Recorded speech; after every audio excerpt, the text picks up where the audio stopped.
If you grew up in the late 90s, there's a good chance one TV show understood you better than your own friends did. It only lasted 18 episodes, all produced for its single NBC season, with the final 3 airing later. But the hallways of McKinley High still feel more real than most shows that ran for a decade. And the cast? Some of them became the biggest names in Hollywood. Others chose a very different path. You might not expect who ended up where. Freaks and Geeks wasn't just a show about high school. It was a mirror. It caught the exact feeling of being 15 and not fitting in anywhere. And the faces who brought that feeling to life went on to shape comedy drama and blockbuster filmmaking for the next 25 years. I'd love to know, who were you when you watched this show? Were you one of the freaks or one of the geeks? Or maybe, like most of us, a little of both. Share that memory. Those stories are why this channel exists. And it all starts with one of the most lovable underdogs in television history. There's a scene in Freaks and Geeks that almost no one talks about in interviews, but everyone remembers. Bill Haverchuck, H-A-V-E-R Chuck, home alone after school, pours himself a glass of milk, sits in front of the TV, and watches Gary Shandling. And he laughs. A real, full, unguarded laugh. No one is watching him. No one needs to.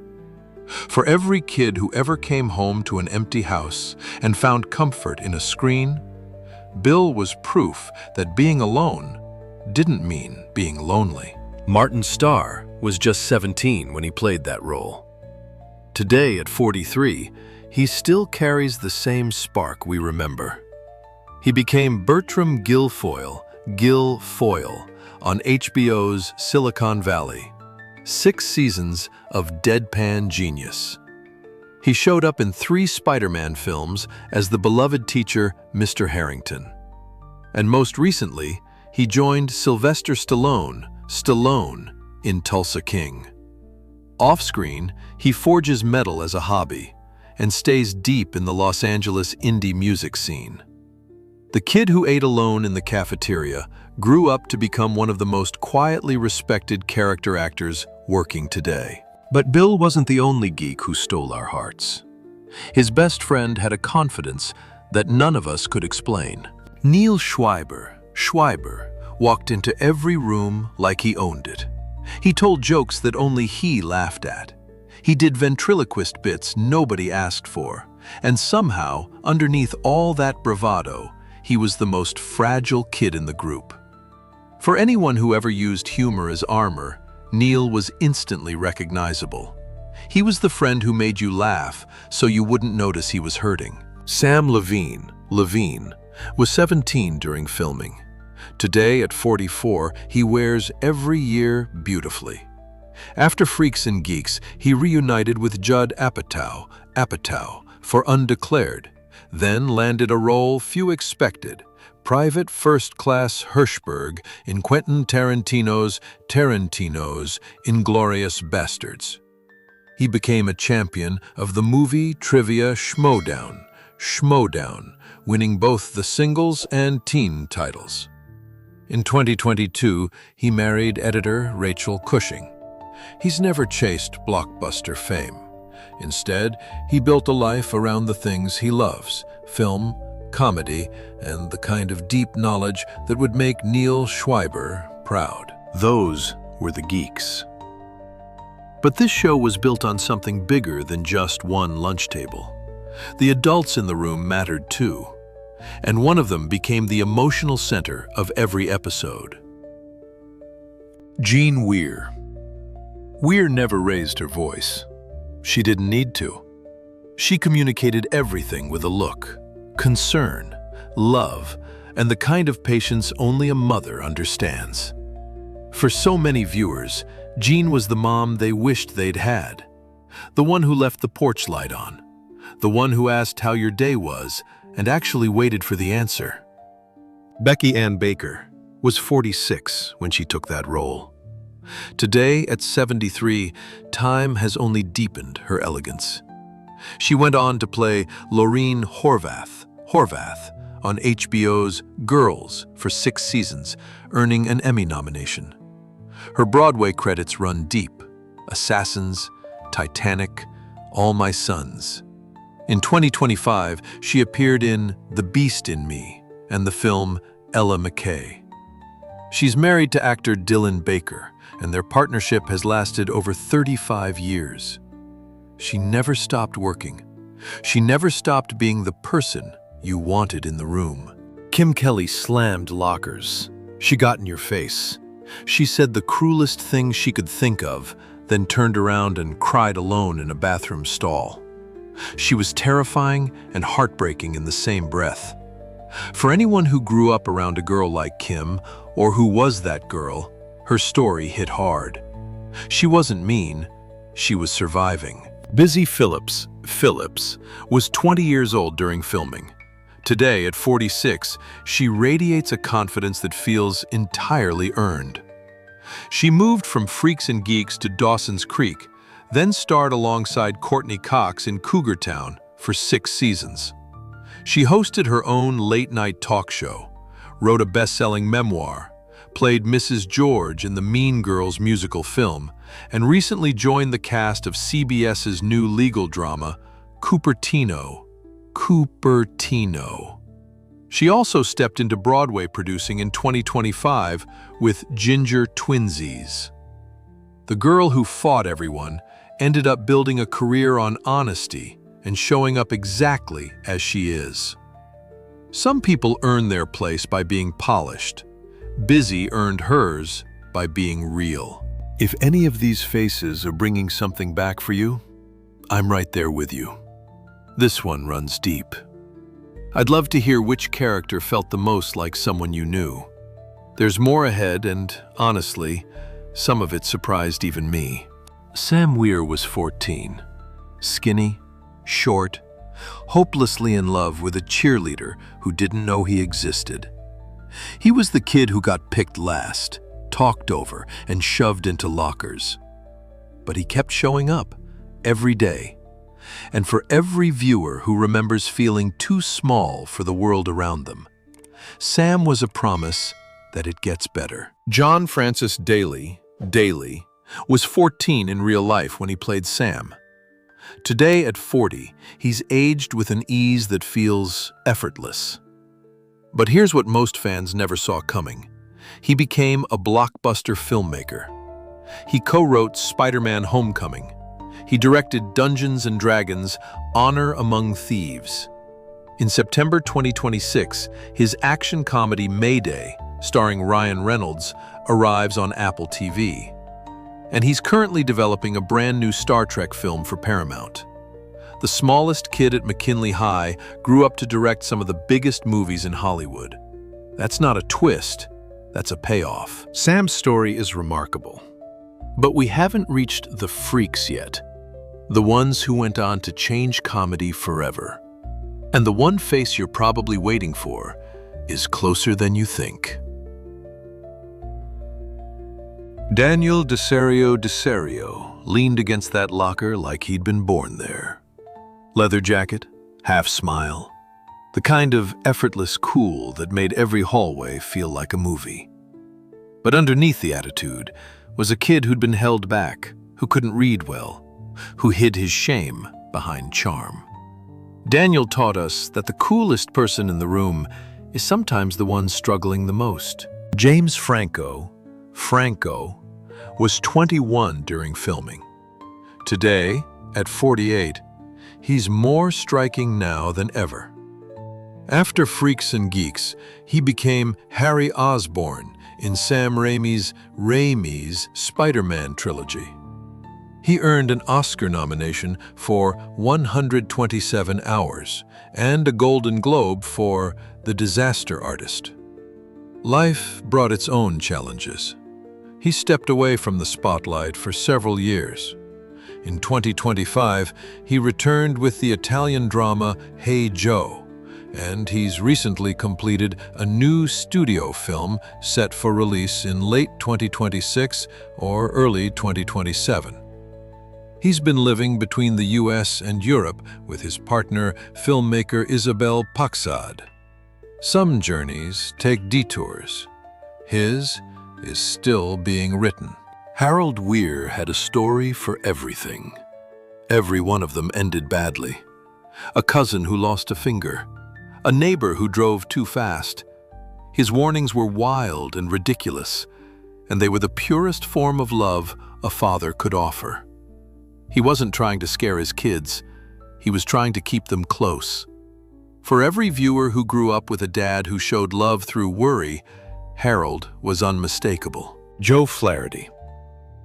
Flaherty was 58 when he brought Harold to life. He'd already spent decades making people laugh as a founding performer and writer on SCTV, alongside John Candy, Catherine O'Hara, and Martin Short. He won 2 Emmy Awards for that writing. He was the heckler in Happy Gilmore. He played the Western Union Man messenger in Back to the Future Part 2. His castmates called him the Anchor. John Francis Daley once said, "Joe Flaherty made me crack up so hard it ruined takes.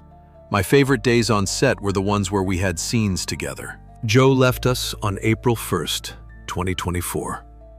He was 82. He spent his final months at home, surrounded by the people he loved most. His daughter, Gudrun, said he never stopped talking about old movies from the 40s and 50s. The man who played everyone's TV dad was exactly that kind of person in real life. Nick Andopoulos, sat behind a drum kit in his basement and believed with everything he had that he was going to be the next John Bonham. He wasn't, and that was the point. Nick loved too hard, dreamed too big, and felt everything at full volume. He was the friend who wrote you a song you didn't ask for. For every kid who ever poured their entire heart into something that didn't work out, Nick was the mirror. Segel. Segel was 19 during filming. Today, at 46, he seems untouched by the years in the best possible way. He became Marshall Erickson on How I Met Your Mother for 9 seasons. He wrote and starred in Forgetting Sarah Marshall. He brought the Muppets back to the big screen. And then he did something no one expected. He left Los Angeles for a small town, stepped away from the noise, and rebuilt his life from the ground up. He came back stronger. In 2023, he co-created Shrinking for Apple TV+, alongside Bill Lawrence and Brett Goldstein, and stars alongside Harrison Ford. The show ran 3 celebrated seasons through 2026, earning him 2 Emmy nominations. He got engaged to dancer Kayla Radomski in the summer of 2025. The kid who dreamed too big learned that the biggest dream of all is a peaceful life. And then he built one. Ken Miller didn't care about anything. Or at least that's what he wanted you to believe. He sat in the back, made sarcastic comments, and rolled his eyes at everything. But when it mattered, when his friends needed him, he was there. Every single time. Ken taught us that caring is easier to hide than to show, and that the funniest person in the group is sometimes the one watching closest. Seth Rogen. Rogen was 17 years old during filming. 17. He was already writing jokes for the show. Today, at 44, he carries his story in every line. He co-wrote Superbad while still a teenager. He starred in Knocked Up, Pineapple Express, and This Is the End. He created an animation empire with Sausage Party and co-founded a production company that reshaped modern comedy. In 2025, his Apple TV series, The Studio, became one of the most acclaimed comedies on television. He joined Nobody Wants This alongside Kristen Bell and Adam Brody. He voiced characters in the Muppet Show revival on Disney+. He showed up at the 2026 BAFTA TV Awards at Sundance, and seemingly everywhere in between. The sarcastic kid in the back row didn't just leave McKinley High. He became one of the most prolific creative forces in Hollywood. And he's still only 44. But there's one face we haven't reached yet. The one who held the whole show together. The one standing in the middle between the freaks and the geeks, between who she was and who she wanted to be. And her story since then might be the most meaningful of all. Lindsay Weir stood at the center of everything and belonged to nothing. She was too smart for the freaks, too restless for the mathletes, and too honest for anyone's comfort. She traded her mathlete jacket for an army coat and stepped into uncertainty, not because she had the answers, but because she was brave enough to live without them. For every viewer who ever felt torn between who they were supposed to be and who they actually were, Lindsay was the bridge. She didn't just represent a character, she represented a choice. Linda Cardellini was 24 when she played Lindsay. Today, at 50, she inhabits every role with a depth that only grows with time. She became Velma in the Scooby-Doo films. She spent 6 years on ER. She earned an Emmy nomination for her devastating turn in Dead to Me, alongside Christina Applegate. She joined the Marvel Cinematic Universe as Laura Barton in Avengers Age of Ultron and Avengers Endgame, plus the Hawkeye series. She appeared in Green Book, which won Best Picture. And she never stopped. In 2025, she starred in the film Nonas and the dark comedy series No Good Deed. She was cast as Pamela Voorhees in Peacock's Crystal Lake. In 2026, she's starring in HBO's DTF St. Louis, alongside Jason Bateman. And she just joined Bill Hader's horror film They Know, now in production. 26 years after walking through the doors of McKinley High, Linda Cardellini is doing the best work of her career. She didn't peak, she just kept climbing. And she made it look like the most natural thing in the world. But we can't close this story without honoring the heart at its center. Joe Flaherty gave us something rare. He played a father who was ridiculous and sincere at the same time. Every wild story Harold told was a small act of devotion. Joe brought 50 years of comedy craft to that kitchen table. His timing was flawless. His love for the work was visible in every scene. Joe left us in 2024 at 82. His SCTV castmate Martin Short called him the anchor. His TV son said he made every day on set the best day. The stories Harold Weir told were fiction, but the man behind them was as real as it gets. Every rerun is a small hello. 18 episodes. That's all they had. And somehow, 26 years later, McKinley High still feels like a place you could walk into and recognize every face in the hallway. Joan Jett is still playing over the opening credits. Bill is still laughing alone in the living room. Lindsay is still choosing the unknown over the expected. And somewhere, Harold Weir is still telling a story that ends with someone losing a toe. So let me ask you, when you think of Freaks and Geeks, who were you sitting beside? Was it a sibling? A best friend? Someone you haven't talked to in years? I'd love to hear that story. Those are the memories that make all of this matter. There are more stories like this one waiting. More faces, more hallways, more afternoons we thought we'd forgotten. Until next time, take care of that memory. It's yours, and it still matters.